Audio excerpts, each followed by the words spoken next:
Hi, my name's Jordan for short, and I'm the founder and perfumer of CD & Couch, and I'm here to show you how I plan and design perfume for clients.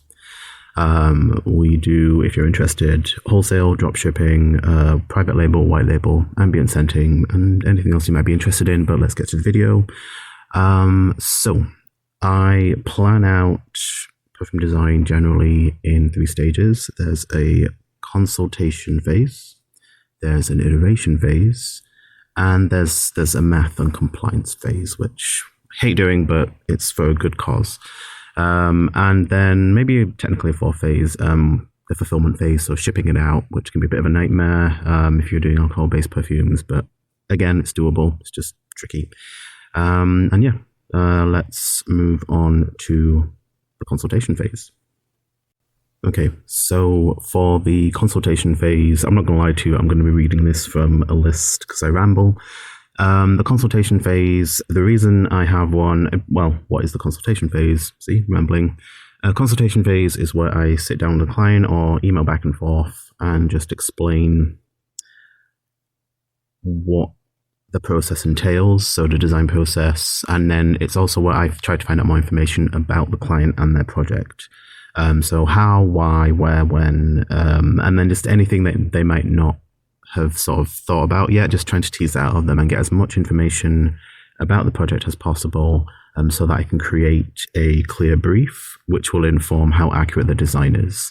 Generally, the design process or the iteration phase is I make a bunch of samples, so 4 to 6 samples, just sort of testing out different versions of design, usually centered around a specific set of ingredients that the client has expressed they're interested in, and then sending those out to the client, or the client can sit in, and then they give me feedback on sort of the best sample, and just basically almost like a choose your own adventure game where you're picking the best one, and then going from there, and you're getting feedback on each one until you get to the final scent. An unfortunate aspect of UK and EU perfumery is, and this is why the consultation phase is important, because you have to manage expectations, you might not get your exact scent, even if that is what the perfumer designs, because it's still subject to compliance. So certain ingredients are not allowed in your perfume. Certain ingredients are only allowed in certain amounts. And it's for a good reason, because cancer, allergies, cancer, just can't really get better than that. But just, yeah. So the consultation phase is not just to get information about the project that the client might not realize they don't know yet. So just trying to get them to really think about these things that they might not have thought about.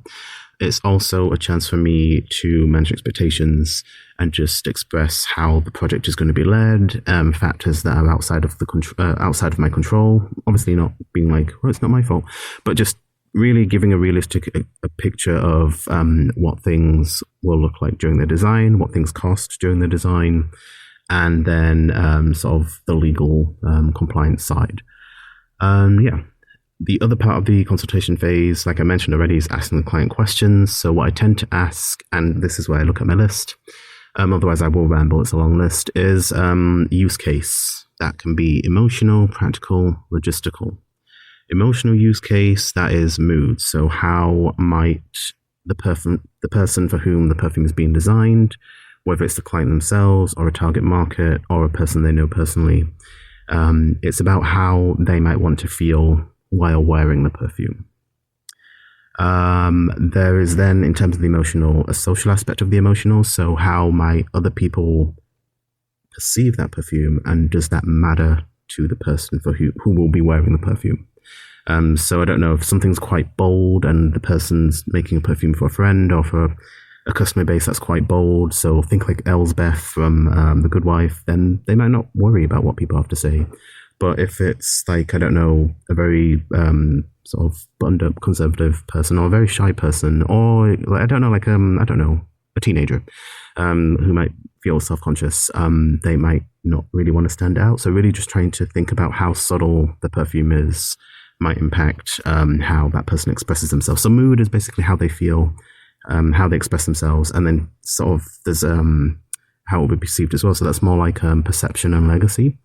And that can be important with things like if you're making a perfume for a family event, such as a wedding, or I don't know, something to do with end of life, or to celebrate a life. And then just going into personality formative, any memories, any smells associated with those memories, ideally good memories or cathartic memories, so someone you miss or a favorite person that you had in the world. So I don't know, like baking with someone.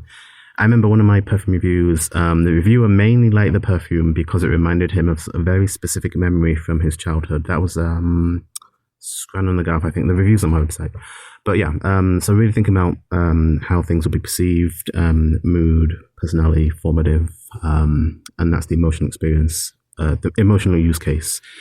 Practical use case will be target market, so really nailing that down. So this would be like a corporate client doing like big wholesale orders, or wanting like a big drop shipping project. Or it could be an ambient scenting, so a venue, I don't know, a hotel, and they've got a very specific customer base in mind. So like when people play classical music, or when Subway plays, when Subway uses that little that smell that makes you really hungry, or if you go to the Tate and for some reason it smells like Nutella, those can inform customer purchases, customer behavior within the venue, which is why some venues play classical music, because apparently it's been proven to calm people down and set a certain tone around brand, which naturally gets rid of what they think of as the wrong people.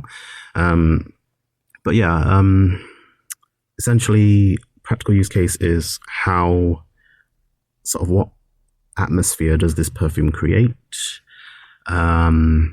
It is how will the perfume be delivered? So do they need ambient scenting? Do they need wholesale, private label? So basically, which perfume service do they need?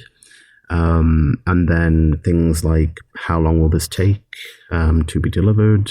Generally, I recommend 3 months minimum. It can be done in an expedited time, but aging is an important part of perfume design, and it just gives more time for a more accurate perfume. I've done projects in 1 to 2 months, and it's frankly hell. So now I charge more for it.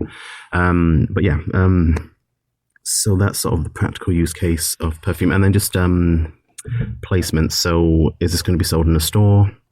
I think I've said that already, but just where and how. And then just the logistical side is more like shipping. Where does it need to be shipped to? Is there any sort of international law that will apply to the shipping of the perfumes? That is a thing. And then practical also is just in terms of design, like references that they might have already. So I don't know, pictures, colors, actual past perfumes that they might want to sort of evoke. And I think that's it, really, in terms of consultation. So just to sum up, consultation is getting information about the brief from a client, so what they want it to smell like, why, where and how it will be used, and then trying to express to the client sort of how long things will take, what they cost, and any sort of laws they need to be aware of. So there's a compliance aspect to perfume in the UK and EU. They need to be independently assessed and registered on a national database, a national cosmetics database, before they can be sold on the high street. If you don't have that, you're looking at fines and some bad PR. In the US, it's different. You can basically put what you want on the market, which is terrifying. It's annoying to do the testing, but it's for a good reason, because again, you can put people's health at risk. So even if you're not in a region that recognizes certain compliance, it's good to get that compliance just to protect yourself legally.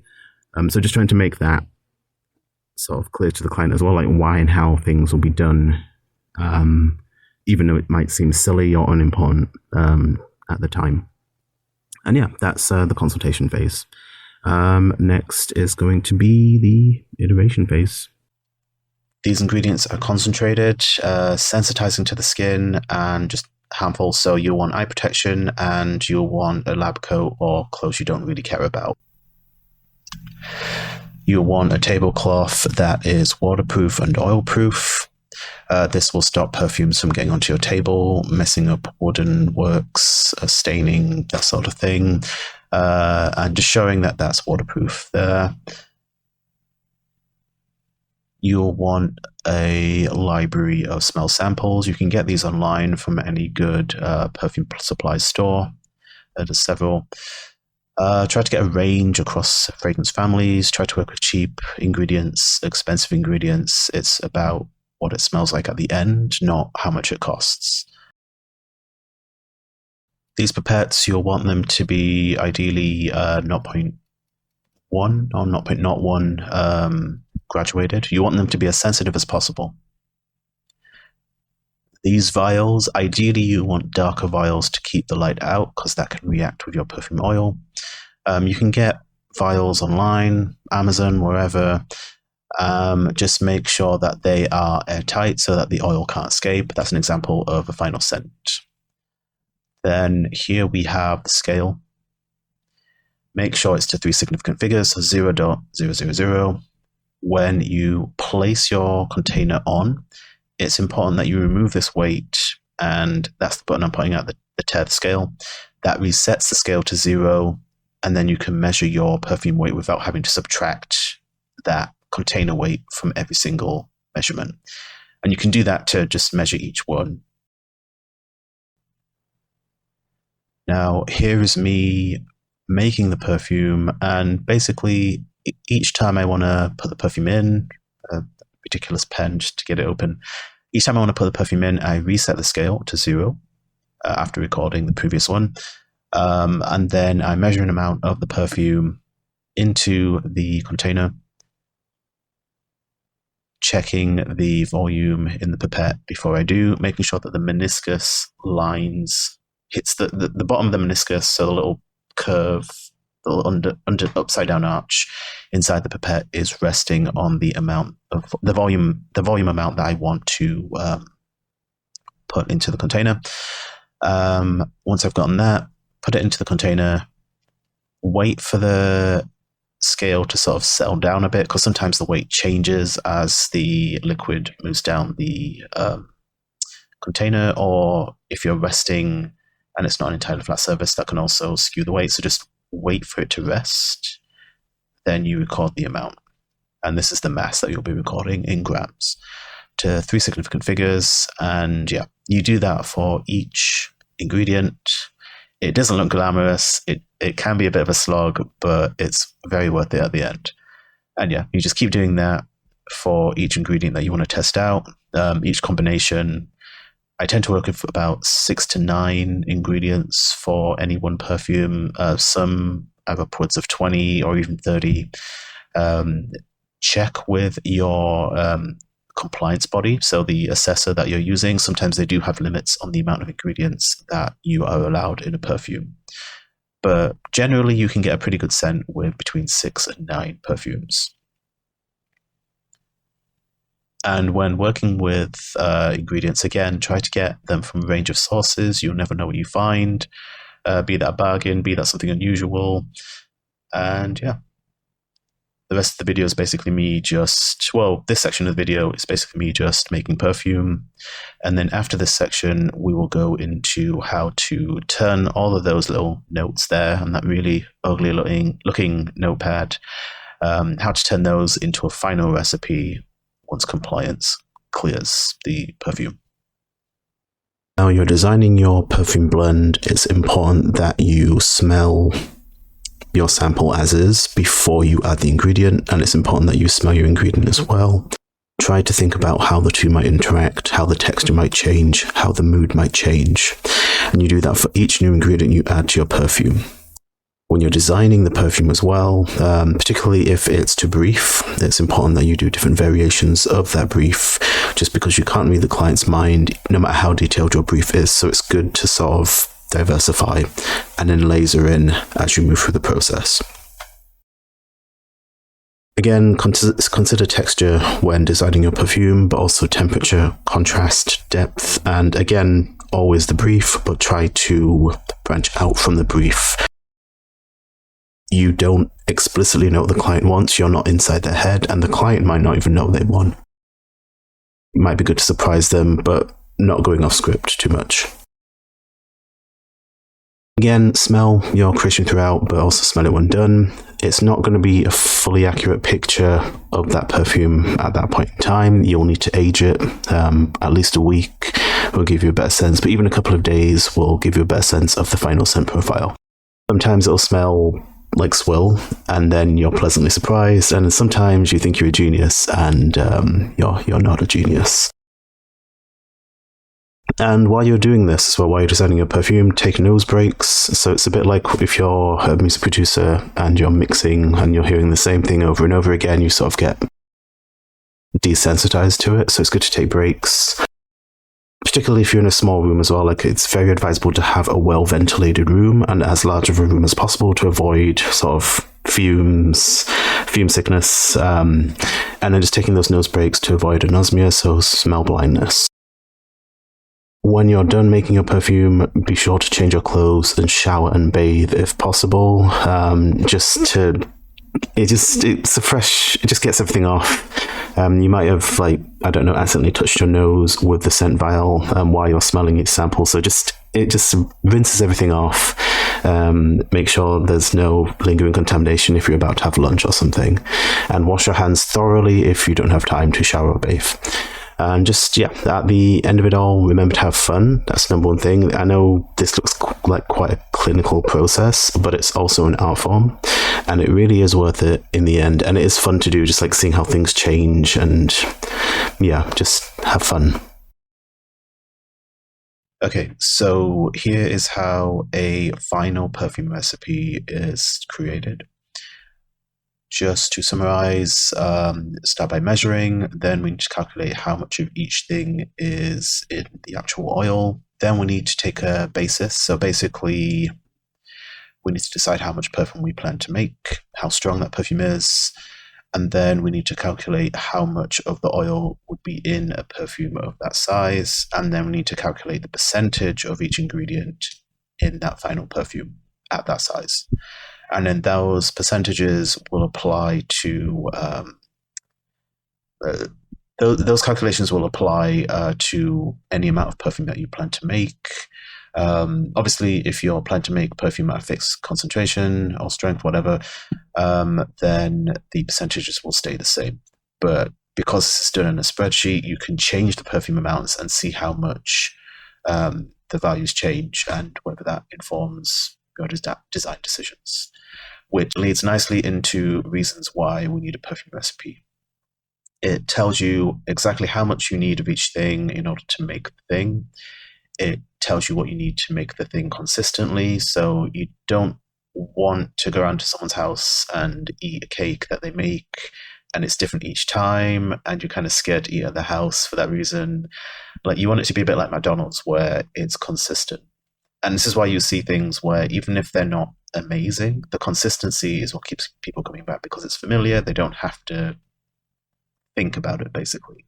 And it just gives off a professional, familiar experience. So even if a perfume's not great, at least people know what they're getting. The other thing is compliance. So in the UK, the EU, you need to have your perfumes independently assessed by a chartered chemist. They need to test for toxicity, stability, so for example, preservatives, that sort of thing. That's why some people put those in their perfumes, particularly if it's not an alcohol-based perfume. They then need to provide you with something called a CPSR, which is a cosmetic product safety report, which basically says your perfume is good to go on the market, tells you how much of each thing's in it, who signed off on it. And there we go, the nice little chartered chemist logo, whatever it's called. So this is my CPSR for a real perfume. And essentially, this is a precursor to all that, as legally mandated. And just it's safer, it's ethical. So for example, in the US, you don't actually have to do testing before you put your perfume on the market, but in my opinion, that can lead to safety issues because unless you're a chemical expert, you don't really know what's going out into the market. So someone could sue you if your perfume has harmed their skin, if it's given them health problems. And the reason that testing is done in the UK, the EU, is that some of these ingredients do have certain ingredients that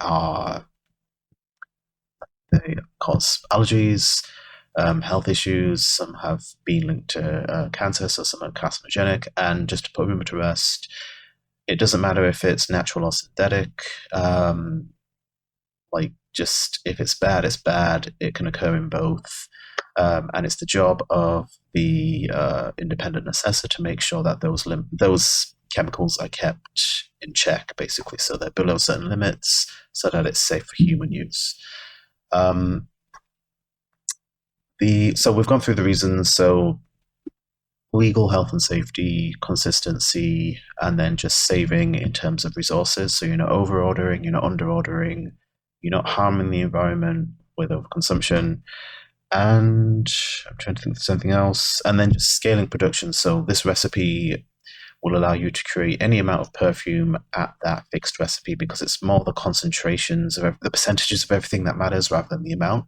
So if you know the percentages, you can make any amount, even if it's not a round number. And that will save you a lot of time if you're going to a manufacturing house, if you're doing things by batch and you only want to make a certain amount.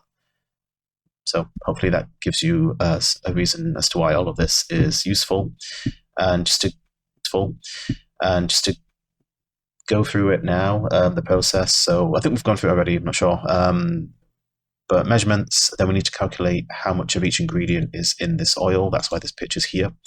And that's what these are. So they are mass and volume fractions. So volume fraction is the ingredient volume over the total volume, but we'll go into that later on. And this will be in the notes as well if you want to use the spreadsheet, if you hate math and you don't want to think about it.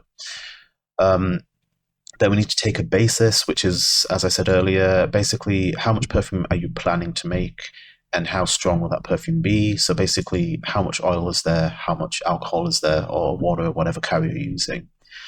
When you know how much of each thing there is in the basis, you can create a percentage here. That'll come in handy later, just to check that our work is correct. And basically what we need to do is, for each ingredient, we need to calculate how much of that ingredient exists in that basis amount. I've done it as 100 just to keep things simple. And then for the actual percentages, we need to get the percentage volume fraction, percentage mass fraction, and that's just basically the ingredient volume that we calculated at the basis amount divided by the total volume at that basis amount. And basically, the oil percentages would be the percentage of blackcurrant, not just in this oil here, but in the whole thing. So pretend this is a perfume and it's just not mixed. This would be the alcohol, this would be the oil. How much blackcurrant exists as a percentage out of the oil plus alcohol. And just to go through the math again, so start with the measurements. It's very important that you measure mass and volume, just because you will need the density to get the mass fractions as well. Make sure that you are getting repeatable measurements. So ideally you do these multiple times in different vials. If you can't afford that, if you don't have time for that, as long as it's long, just make sure that as you're testing out different combinations of scent, because you'll probably do similar measurements, just make sure that you're getting similar corresponding readings, so mass and volume. If in doubt, you can get your density from a material safety data sheet, but you might have to do some math, and it won't be fun math, in my opinion. You might really love math, just because the densities, and it's the relative density here as well, they'll be giving us a range, it'll be at a specific temperature, and you'll have to create very controlled conditions, which, unless you're a major manufacturer with your own on-site facilities, that's going to be tricky to do. That's when you're sort of approaching chemical engineering. So measure the mass, measure the volume, measure the mass in grams, measure the volume in milliliters, ideally to 3 significant figures for the mass, so use a very sensitive scale, and then for the volume, just do as best you can. I've done it to 2 significant figures, but just shown it as 3, so things read a bit better on here. Then to calculate the density, it is the equation, density equals mass. Oh, well, that's wrong. Density equals mass over volume. Well, let's fix that. Density equals mass over volume, and then the mass will be density equals the mass will be density times volume, which is how we'll end up with these final values later on. But for now, density, set that aside. We've got the mass, we've got the volume. Let's get the mass fraction, volume fraction. And as mentioned before, the mass fraction is just dividing the ingredient mass by the total mass. So divide this by this. Total is just the sum of this. There we go. And then similarly for volume, divide this by this, and so on, and so on. And then these should all add up to 1. If it's a little bit over, like less than 0.1, don't worry, it's fine. That little 0.01 is basically meaningless. It's like a single stream. It's not going to pay your rent from Spotify. Now we've taken the basis as 100, just simple round numbers. Just as an example, you might be making, I don't know, 553, 23. That will change the percentages here. Yeah, I've calculated that as well. That'll change the percentages here, so don't worry. And then this we will calculate later on. Then, as mentioned, we need to get the oil volume in the final perfume. So how much blackcurrant exists out of this whole thing, not just the orangey oil bit, but the oil plus whatever's below it. We calculate that by by multiplying the volume fraction of the measured oil. So we calculated these earlier, remember, so from B. We multiply that by the oil volume at the basis taken. So that would be this. And sure enough, there we go. So for blackcurrant, and then similarly for black pepper, this times this, then this times this, and so on. Add all that together, get this, check that the total oil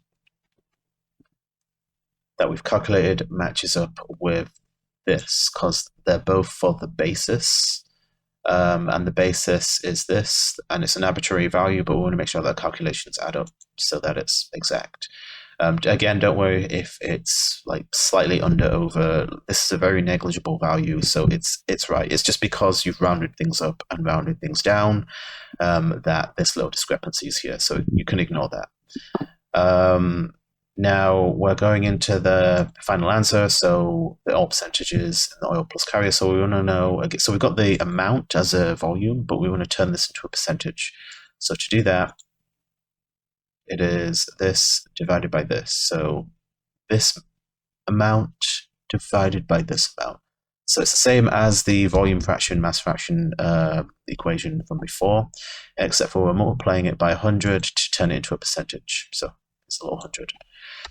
And then to get the mass fraction, remember mass equals density times volume. So now the density will come in handy. We basically multiply this. We basically multiply this by this, and so on, to get this. There we go. So this times by this. And then that's already, because this is a percentage already, this will be a percentage as well. And then these will add up to the total oil. Again, don't worry about the negligible value. It's just because things are being rounded up, rounded down. The significant figures are changing as well. And then to get the same for the carrier recipe, just subtract this from 100. Then similar for this. And then just add all this up to get this, and then this is just 100 minus this.